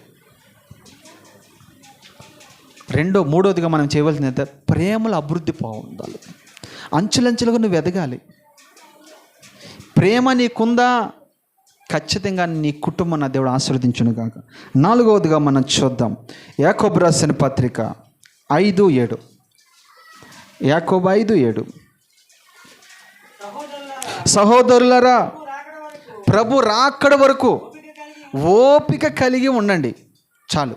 ఇక్కడ అంటాడు సహోదరులారా, యాకోబు అంటున్నాడు సహోదరులారా, ప్రభు రాకడ వరకు మీరు ఓపిక కలిగి ఉండాలి. ఎంత ఓపిక కలిగి ఉండాలి అంటే కింద మాటలు చెప్తాడు చూడండి. చూడండి, వ్యవసాయకుడు తొలకరి వర్షము కడవరి వర్షము వరకు సమకూడి వరకు ఎంత ఓపికతో ఉంటాడో మనం కూడా అంత ఓపికతో ఉండాలట. చాలామంది ఏం చేస్తారంటే వెంటనే అన్నీ జరిగిపోవాలి. మనకి ఓపిక ఉండదు. ఓపిక ఉంటుందా? ఓపిక ఉండదు. ఒక కోడి తన గుడ్డులు పెట్టిన తర్వాత దాన్ని పొదగడానికి 21 రోజులు టైం తీసుకుంటుంది. ఒక చెట్టు, ఒక విత్తనం నాటిన తర్వాత అది 6 నెలలకు కానీ అది చెప్పండి ఫలం ఇవ్వదు కదా, ఇస్తుందా? వ్యవసాయం చేస్తున్నాం మనము. ఇప్పుడు వరి నాటి వేసాము, ఎప్పటికి వస్తుంది పంట? అది ఓపిక ఉందా లేదా? ఉండాలి వద్దా? లేదు నేను వేసినట్టు నాకు కోసేయాలంటే అయిపోద్దా? కోడి గుడ్డు పెట్టినట్టు పిల్లలు రమ్మంటే అవుతుందా? రాదు కదా. మనం కూడా ఓపిక కలిగి ఆత్మీయ యాత్రలో ముందు కొనసాగేవారుగా మనం ఉండాలి. ఎప్పుడు ప్రభు రాకడ మనం ఒకసారి పాట పాడుతూ ఉంటాం. నిజంగా ఆయన వస్తే భూమి మీద ఒక్కడు వెళ్ళండి పరలోక రాజ్యానికి. ఎందుకు తెలుసా? ఆయన ఓపిక పడుతున్నాడు తెలుసా? ఇంకా నీలో నాలో పరివర్తన రాలేదు, రూపాంతర అనుభవం ఇంకా మనకు రాలేదు, ప్రేమించే అనుభవం మనకు లేదు, క్షమించే గుణం మనకు లేదు. ఇవేది మనలో లేకపోవటం వల్ల దేవుడు ఆలస్యం చేస్తున్నాడే కానీ ఆయన రావాలంటే మనకులాగా బస్ టికెట్ తీసుకోవాలో, ఫ్లైట్ టికెట్ తీసుకోవాలో ఇదేం లేదు. ఆయనకి రిజర్వేషన్ చేయించుకోవాలని ఉందా? ఇంకోటి తెలుసా మీకు భయంకరమైన విషయం చెప్తాను. ఆయన రావాలనుకుంటే రెప్పపాటు కాలంలో వచ్చేస్తాడు ఆయన. రెప్పపాటు కాలం అంటే మీ కనురెప్పలు ఇలాగ అనండి అంతే. ఎంత వేగంగా ఉందో అంత వేగంగా ఆయన వచ్చేస్తాడు ఇక్కడ భూమి మీదకి. 1000 ఏళ్ళ పరిపాలన జరిగిపోతుంది. చాలా జాగ్రత్తగా మనం ఉండాలి. ఇక్కడ 5వదిగా మనం ఏం చూడాలంటే ఓపిక కలిగి ఉండాలి. 6వదిగా మనం చూద్దాం యోహాను రాసిన పత్రిక 3:2. మొదటి యోహాను రాసిన పత్రిక, క్షమించండి, యోహాను రాసిన పత్రిక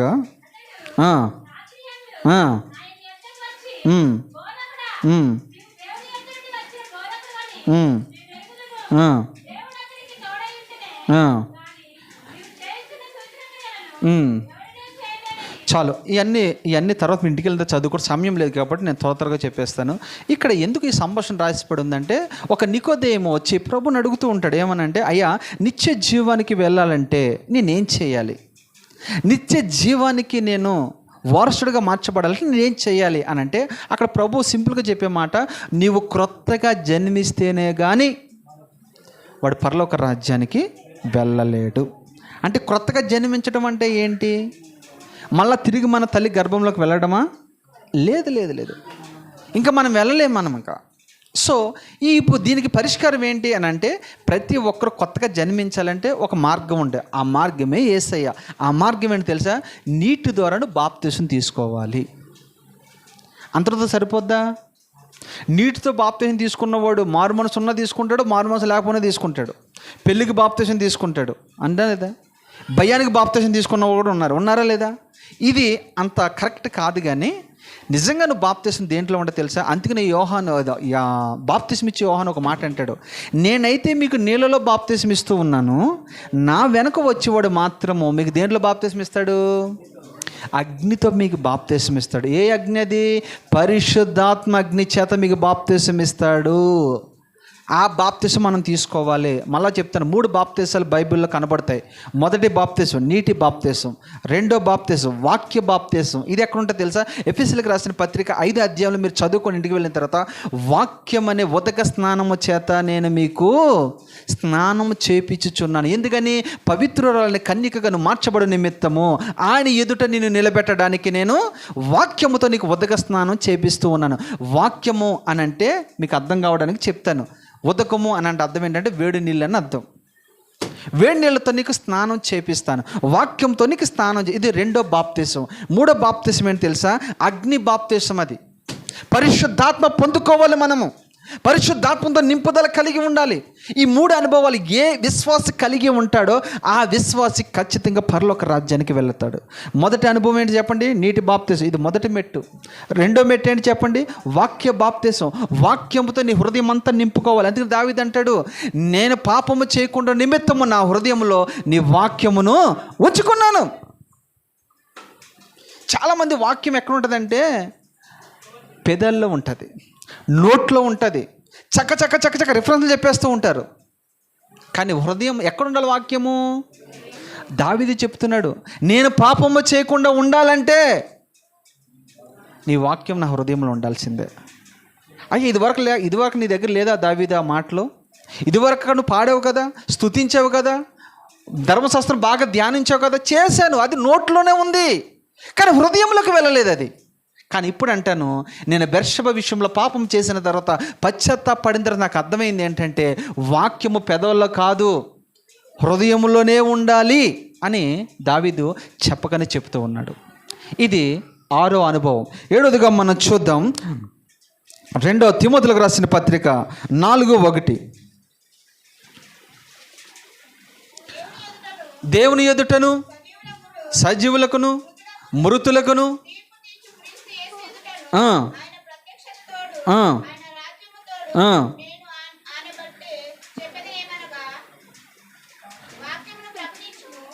అది వాక్యమును ప్రకటించుము, సమయమందును అసమయమందును ప్రయాసపడుము. చాలమ్మా. ఇక్కడ ఎవరెవరికి వాక్యం చెప్పమన్నాడు తెలుసా? మృతులకును సజీవులకును. అంటే ఈ మాటకున్న అర్థం ఏంటి అంటే, అలాగనే సమాధులకు వెళ్ళి మనం చెప్దామా, చచ్చిన వాళ్ళ దగ్గరికి వెళ్ళి చెప్దామా? అలాగని కాదు. నీ ఇంటిలోనే నీ కళ్ళ ముందే ఆధ్యాత్మికంగా చనిపోయిన వారు అనేక మంది ఉంటూ ఉన్నారు. వాళ్ళు ఎవరు తెలుసా? మందిరానికి రారాళ్ళు, పాటలు పాడరాళ్ళు, ప్రార్థన చేసుకోరాళ్ళు, కుటుంబ ప్రార్థన అంటే కనపడ్డాడు, కృతజ్ఞత కూడికంటే రాడాడు, మందిరానికంటే రాడాడు. అలాంటి వాళ్ళు ఆత్మీయంగా చనిపోయిన వాళ్ళని అర్థం. వాళ్ళకి నువ్వేం చేయాలి తెలుసా? ప్రకటించాలి. రెండోది ఎవరికి ప్రకటించాలి తెలుసా? నువ్వు దేవుడు కాదు, దేవుడు లేడు అని కొంతమంది మూర్ఖులు ప్రకటిస్తూ ఉంటారు, మాట్లాడుతూ ఉంటారు. వాళ్ళ దగ్గరికి వెళ్ళి మనము వాక్యమును ప్రకటించాలి. ఇటు మృతులకును సజీవులకును మనము ఏం చేయాలి తెలుసా? వాక్యమును ప్రకటించాలి. అంత మాత్రమే కాదు, ఇక్కడ అంటాడు సమయమందును అసమయమందును ప్రయాసపడాలి. ఎంతమంది ప్రయాసపడుతున్నారు? వాక్యం చెప్పడం అంటే మనకున్న అవగాహన ఏంటి తెలుసా? ఇది దైవజనుడి పని ఒకటే అని అనుకుంటాం మనం. లేదు, వాక్యం అందరూ ప్రకటించవచ్చు. సమయమందున అసమయమందు మన అందరికీ ప్రకటించవచ్చు. ప్రభు అదే అన్నాడు, సర్వలోకానికి వెళ్ళి సర్వ సృష్టికి మీరు సువార్తను ప్రకటించండి. నమ్మినవాడు రక్షించబడతాడు, నమ్మనివాడు ఖచ్చితంగా. కాకపోతే మనం ఏం చేయాలా? వాక్యమును ప్రకటించాలి. నేనేమంటానంటే మొట్టమొదటిగా నీ ఇంటి వరకు నువ్వు వాక్యం చెప్పుకోవాలి. ఎలా తెలుస్తుంది ఇది నీకు అని అంటే, ఇక్కడ నువ్వేం చేయాలి? వాక్యంని హృదయంలో నింపుకోవాలి. మందిరాలు ఎందుకు అంటే వాక్యం మన హృదయంలో దాచుకోవడానికి, నింపుకోవడానికి, నేర్చుకోవడానికి. ఇది మర్మాల బడి. ఏ బడిది? ఒక పిల్లోడు స్కూల్కి వెళ్తాడు అనుకోండి, ఏం నేర్చుకుంటాడు? ఏబిసిడీలు నేర్చుకుంటాడు లేదా? అలాగే ఈ మర్మాల బడిలో వాక్యం ఎంత స్పష్టంగా అపోస్తుల బోధ మీరు వింటూ ఉన్నారు కదా. ఈ మాటలన్నీ మీరు ఏం చేయాలి తెలుసా? విని విడిచిపెట్టే వరకు కాకుండా ఆ వాక్యమును మనము నేర్చుకోవాలి, అభ్యాసం చేయాలి, హృదయంలో దాచుకోవాలి. నీ ఇంటి ముందు, నీ ఇంటి వెనకాల ఇరుపక్కల వారికి నువ్వేం చేయాలి తెలుసా? వాక్యాన్ని కొన్ని చెప్పి వాళ్ళ అనారోగ్యంతో ఉంటారు, అది విషయం నీకు తెలుస్తుంది. నువ్వు పరామర్శించినప్పుడు ఏం చేయాలి తెలుసా? ఏం చేయాలా? వాళ్ళకి వాక్యం చెప్పాలి. ఒక మాట మీకు చెప్పనివ్వండి. ఒక మాట, మంగాచార్యులు అనే ఒక దైవజనుడు ఉన్నాడు. ఆయన బ్రాహ్మణ్. అతను యూట్యూబ్లో కొడితే మీకు వస్తుంది. ఆయన ఎలా రక్షించబడ్డాడు తెలుసా? ఒక కూలి పని చేసుకున్న సాధారణమైన ఒక తల్లి ఆయన చనిపోతున్నాడట. చనిపోవడానికి కొన్ని దినాల సమయం ఉందట.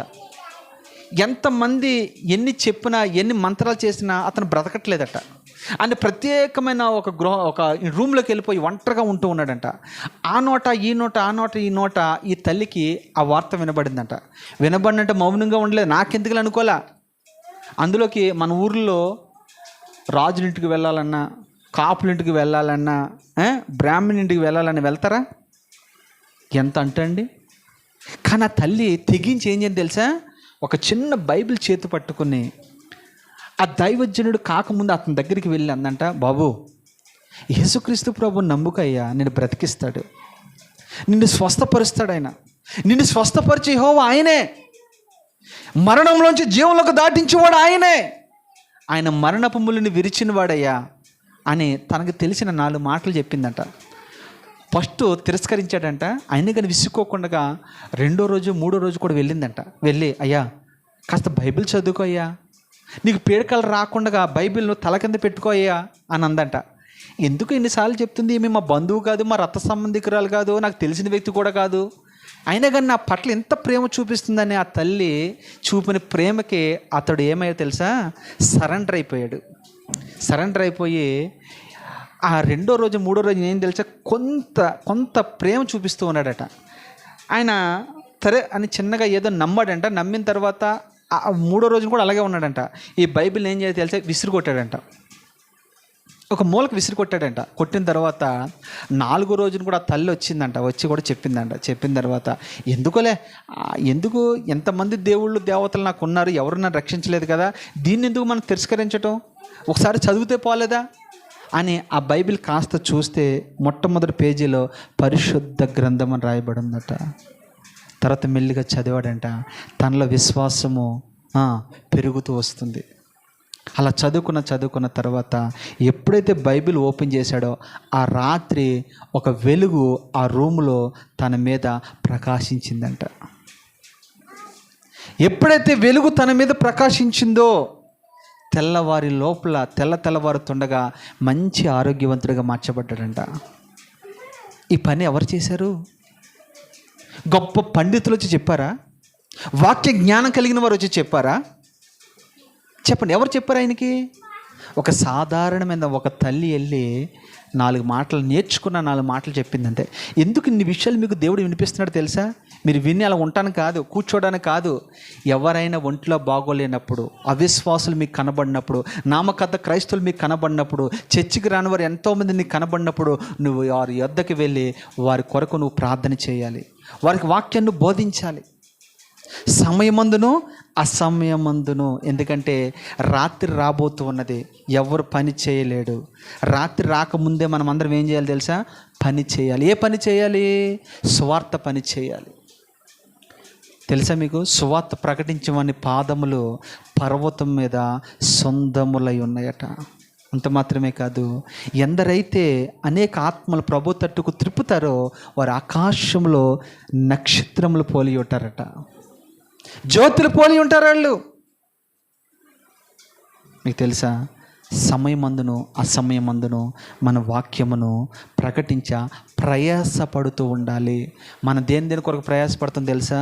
ఉద్యోగం కొరకు, చదువుల కొరకు, వ్యాపార కొరకు, భూ సంబంధమైన వాటి కొరకు నువ్వు ప్రయాసపడుతున్నావే, కనీసం అందులో ఒక 50% అయినా ప్రభు కొరకు నువ్వు ప్రయాసపడగలుగుతున్నావా? ఒక ఆత్మను నువ్వు సంపాదించగలిగావా? ఒక ఆత్మకైనా నువ్వు తల్లి అవ్వగలిగావా? ఒక ఆత్మకైనా నువ్వు తండ్రి అవ్వగలిగావా? నేను అంటాను, నువ్వు కనిన ఆత్మలు ఎంతమంది సంఘంలో ఉన్నారు? నేను ధైర్యంగా చెప్పగలను, నేను 60-70 ఆత్మలు కన్న వ్యక్తిని. నేను ఒకరిని ఇద్దరిని కాదు, మన సంఘంలో అంతమంది లేకపోవచ్చు, కానీ నేను విశ్వాసగా ఉన్నప్పుడు ఎంతోమందిని కనే కృప దేవుడు నాకు ఇచ్చాడు. వాళ్ళందరూ నా ఆత్మీయ పిల్లలే. వాళ్ళు ఎక్కడున్నా, ఏ సంఘానికి వెళ్ళినా, ఏ ప్రాంతంలో ఉన్నా వాక్యము ద్వారా వాక్యం చెప్పేవాడిని, అడిగి నేను ప్రార్థన చేసేవాడిని, వాళ్ళని బలపరిచేవాడిని, వారిని పురుకొల్పేవాడిని, వారిని మండించేవాడిని, ప్రభు యొద్దకు నడిపించేవాడిని. ఏం తెలుసా, ఆ టైంలో ఆ రోజుల్లో నేను ఏం చేయాలి తెలుసా, ఒక ఆటో తీసుకుని నడిపించుకుని, ఒక ఆటో నాకు రాదు, డ్రైవింగ్ కూడా రాదు, అయినా కానీ బలవంతంగా నేర్చుకుని అనేక మంది ప్రభు దగ్గర నడిపిస్తూ ఉండేవాడిని. అంత భారం నీలో నాలో ఉంటే ఖచ్చితంగా నా ప్రభు నిన్ను దీవిస్తాడు. సువార్త ప్రకటించే భారం మనలో ఉండాలి. తర్వాత మాట కూడా మనం చదువుకుందాం, తర్వాత వాక్యం కూడా చూద్దాం. మొదటి దశలోనికి రాసిన పత్రిక 4:16.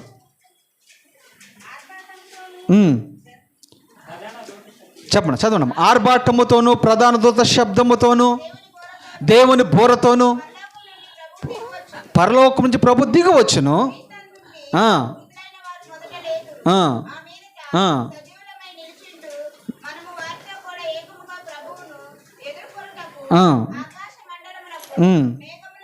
మేఘముల మీద కొనుపోబడదుము గాక మనము. చాలు. ఇది ఏ మాట అంటే ఇది, ఈ మాట మీరు రాసుకోండి. ఇతరులను ఆదరించే మాట, ఇతరులను బలపరిచే మాట, ఇతరులను ధైర్యపరిచే మాట ఇది. ఒకవేళ చూడండి, నేను క్రీస్తుని నమ్ముకుంటే నాకు ఏమొస్తుంది, నేను మందిరానికి వెళ్తే నాకు ఏమొస్తుంది, నేను రక్షణ తీసుకుంటే నాకు ఏమొస్తుంది, నేను చనిపోయిన తర్వాత నేను ఏమవుతాను అని కొంత వాదన చేసే వాళ్ళు ఉంటారు చూసారా. వాళ్ళకి మనం చెప్పవలసిన జవాబు ఇది. అయ్యా, నువ్వు రక్షణ పొందిన తర్వాత, నువ్వు చనిపోయిన తర్వాత ప్రతి వ్యక్తి కూడా ఎక్కడికి వెళ్తారో తెలుసా? పరలోక రాజ్యానికి వెళ్తాడని నువ్వు కొన్ని ఊరడించే మాటలు చెప్పాలి, దయగలిగిన మాటలు చెప్పాలి, పురుకొల్పే మాటలు నువ్వు చెప్పగలిగితే అప్పుడు ప్రతి వ్యక్తి కూడా విశ్వసించి అనేక మందిని ప్రభు రాజ్యానికి నువ్వు సిద్ధపరిచిన దాని అవుతావని ప్రభు పెట్ట మీకు మనవి చేస్తున్నాను. తర్వాత మాట యోధాపత్రిక 1:23 కూడా చదవండి. యోధాపత్రిక 1:23 తర్వాత ఇంకొకరు కూడా నెక్స్ట్ చదవండి, నేను ముగించేస్తాను. కొలసలకు రాసిన పత్రిక 3:1 కూడా చదవండి. యోధాపత్రిక 1:23 ప్రకటన గ్రంథం ముందు ఉంటుంది, ఒకటే పేపర్ ఉంటుంది. అగ్నిలో నుంచి లాగినట్లు కొందరినైనా మీరు రక్షించండి. చాలు. చూడండి, ఈ మాటను మీరు జాగ్రత్తగా పట్టుకోండి. కొందరినైనా, అందరిని కాదండి, కనీసం కొందరినైనా మనం ఏం చేయాలా? రక్షించాలి. ఎక్కడి నుంచి రక్షించాలి? అగ్నిలో నుంచి మనము కొందరినైనా మనము లాగాలి. కొందరు నీటిలోంచి లాగినట్లుగా లాగాలి, కొంతమందిని గుంటలో నుంచి లాగినట్లుగా లాగాలి, కొందరిని అగ్నిలో నుంచి లాగినట్లుగా లాగాలి. ఎందుకో తెలుసా? ఏ అగ్ని ఇది ఇంతకే? అయ్యో, నిత్య నరకాగ్ని. ఈ నిత్య నరకాగ్నిలో నుంచి మనము కొందరినైనా తప్పించేవారుగా మనం ఉందుముగాక. లాగండి. ఎంత లాగుతారంటే వాళ్ళ కొరకు ప్రయాసపడండి, ప్రార్థన చేయండి, సువార్త ప్రకటించండి, వారికి ఆర్థికంగా సహాయం చేయండి, వాళ్ళ ఇంటికి 10 సార్లు తిరగండి. ఏ విధము చేతనండి కొందరినైనా ఆ నిత్య నరకాగ్నిలో నుంచి మనము లాగేవారుగా ఉండాలి. చూడండి, బ్రతికిన దినములన్నిటి కూడా ఈ ధనవంతుడు తిన్నాడు, తాగాడు, సుఖించాడు, నరకంలోకి వెళ్ళిపోయాడు. అక్కడికి వెళ్ళిన తర్వాత ప్రసంగం చేస్తాడు మనోడు. ఏమని ప్రసంగం చేస్తాడు తెలుసా? అబ్రహామా, అబ్రహామా, నా తండ్రి, నా అబ్రహామా, ఇదిగో నేను ఈ నరకాగ్ని నుంచి నేను తప్పిస్తే, నేను పరలోక రాజ్యానికి నేను ఇంటికి వెళ్తే మా వాళ్ళందరికీ నేను ఏం చెప్తాను? సువార్త ప్రకటిస్తాను. ఈ వేదనలు పడకూడదు. ఇది భయంకరమైన వేదన, ఈ భయంకరమైన దుఃఖము. ఈ మధ్యకాలంలో మీరు అందరూ చూసే ఉంటారేమో, చూసిన వాళ్ళైతే చేయొద్దండి. ఒక మెసేజ్ నేను విన్నాను టీవీలో, యూట్యూబ్లో. ఏంటి తెలుసా? ఇదివరకు అందరూ పరలోకంలో ఏం జరుగుతుంది, ఆకాశంలో ఏమున్నాయి చూడడానికి ఏం పంపేవారు? పంపారా లేదా? విచిత్రం ఏంటి తెలుసా? ఇక్కడ నుండంట భూమి లోపల ఏముందో తెలుసుకోవడానికి ప్రయత్నాలు చేస్తూ ఉన్నారండి. ఎంతమంది చూశారు ఇది? రైట్, చూశారు. బతికించే తమ్ముడు, లేదా నేను అబద్ధం చెప్పామనుకుంటారు వీళ్ళు. ఇది చూశారు, చేస్తూ ఉన్నారు, ప్రయత్నం చేస్తూ. ఇది ఎక్కడ ఎక్కువ శాతం ఇది చైనా వాళ్ళు చేస్తూ ఉంటారు. చేస్తే అక్కడ ఏం జరిగిందని తెలుసా? ఒక 1500 కిలోమీటర్ లోపలికి వెళ్ళిన తర్వాత వాళ్ళు పంపించిన చాక్లెట్స్ ఉన్నాయి చూసావా, అవన్నీ కాలిపోతున్నాయట. అది లోపలికి వెళ్ళట్లేదంట. ఒకసారి ప్రయత్నం చేశారు, ఫెయిల్ అయిపోయారు. రెండోసారి ఏం చేయారు తెలుసా? దానికి కెమెరా ఫిట్ చేసి కిందకు పంపారంట. పంపిన తర్వాత ఒక 15-20 కిలోమీటర్ లోపలికి వెళ్ళిన తర్వాత అక్కడ ఏయో కేకలు వినబడుతున్నాయంట, రోదన వినబడుతూ ఉందంట, విజ్ఞాపనలు వినబడుతూ ఉన్నాయంట, భయంకరమైన అరుపులు వినబడుతూ ఉన్నాయంట, భయంకరమైన కేకలు వినబడుతున్నాయి. ఆ కేకలు విన్న తర్వాత ఆ శాస్త్రవేత్తలకి మతిపోయిందంట. అమ్మో, ఇదేంది ఇది అంటే, ఇంతకీ నరకం ఎక్కడుంది మీకు తెలుసా? భూమి కింద నరకం ఉంది, ఆ నరకం పక్కనే పరదేశు కూడా ఉంది. ఇప్పుడు చనిపోయిన వాళ్ళందరూ క్రీస్తుని నమ్మి విశ్వసించి చనిపోయిన వాళ్ళందరూ ఎక్కడికి వెళ్తారు తెలుసా? పరదేశంలోకి వెళ్తారు. నమ్మని వాడు, రక్షణ లేనివాడు, ప్రభు దేవుడు కాదనుకున్న వాళ్ళందరూ ఎక్కడ పోతారు తెలుసా? నరకాగ్నికి పోతారు. ఆ మధ్యన ఒక అగాధం ఏర్పడింది. మనం కూడా కొందరినైనా ఆ నిత్య నరకాగ్ని నుంచి మనం తప్పించేవారుగా ఉందముగాక. ఒక పూట భోజనం పెట్టినంత దానికంటే, 1,00,000 రూపాయలు ఒక వ్యక్తికి ఇచ్చే దానికంటే కూడా నిత్య నరకాగ్నికి వెళ్లకుండా ఒక వ్యక్తిని మనము తప్పించేవారుగా ఉందముగాక. చివరి మాట చదువుకొని ముగించుకుందాం. కొలసీలకు రాసిన పత్రిక 3:14 చివరి మాట.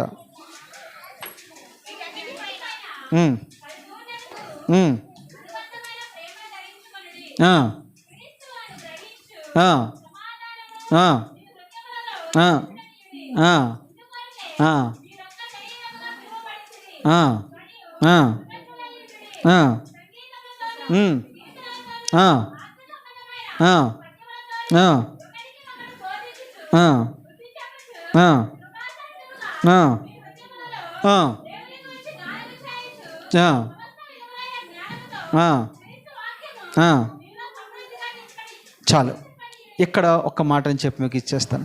మనము ఈ మాటల్లో మనకి ఏమని వినపడుతుందంటే, అందులో మీ ఇంటికి వెళ్ళిన తర్వాత చూసుకోండి, కృతజ్ఞత మనసు ఒకటి ఉంది. అందులో ఉందా లేదా? కృతజ్ఞత మనసు కలిగి మనం ఉండాలి. రెండోది ఏంటి తెలుసా? ప్రేమ కలిగి ఉండాలి. మూడోది ఏంటి తెలుసా? వాక్యమును మన హృదయంలో నింపుకునేవారుగా ఉండాలి. తర్వాత అన్ని విషయాల్లో ప్రభువుని మనం గణపరిచేవారుగా ఉండాలి. నేను ముగిస్తూ ఉన్నాను.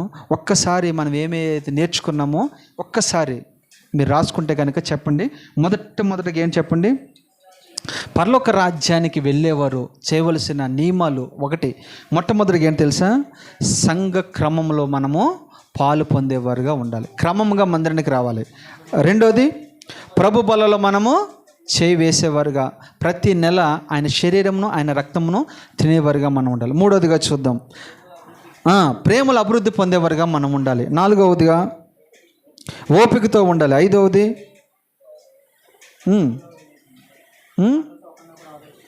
మాటల చేత ఒకరినొకరు ఆదరించుకోవాలి. ఆరవదిగా దేవుని వాక్యమును ప్రకటించాలి. ఏడవదిగా ఇతరుల పట్ల మనము ప్రేమ కలిగి ఉండాలి. ఎనిమిదవదిగా చూస్తే వాక్యమును ఆత్మల పట్ల భారం కలిగి మనం ఉండాలి. చివరిగా కృతజ్ఞత మనసు కలిగి మనం ఉండాలి. 10 విషయాలు మీరు విన్నారు. పరలోక రాజ్యానికి వెళ్ళే ప్రతి వ్యక్తి కూడా ఈ బస్సులో లేదా ఈ యాత్రలో ఈ 10 అంశాలు మీ మనసులో దాచుకోండి, మీ హృదయంలో ముద్రించుకోండి. ఇది క్రమంగా మనం చేయవలసిన పని. వీటిలన్నిటిలో దేవుడు మనల్ని స్థిరపరిచి బలపరిచి నడిపించునుగాక. ఆమేన్. అందరు కళ్ళు మూసుకుందాం, ప్రార్థన చేసుకుందాం. హల్లెలూయా, హల్లెలూయా, హల్లెలూయా, హల్లెలూయా. చెప్తావమ్మా? అది ఆప్ చేశాను.